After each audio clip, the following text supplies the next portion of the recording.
რამდენიმე თვე არჩევნებამდე დარჩენილი. წინასწარ უკვე იცი, რომ ოპოზიციას აქვს აღებული წამგებიანი ტაქტიკა. ზუსტად იცი, აი ყოველგვარი რისკების გარეშე, ვაფშე საერთოდ კონცეფტს რისკს არ უკნიან.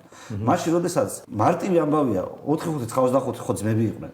ხო არანაირი პრობლემა არ ქონდა. თუ ესენი ძმები იყვნენ წინა არჩევნებში, ახლაც ძმები არიან მამენ და რანაირად შეიძლება ან ერთზე ღებულობთ მონაწილეობას ყველას ერთად და კონცეფტზე დასუტირებთ.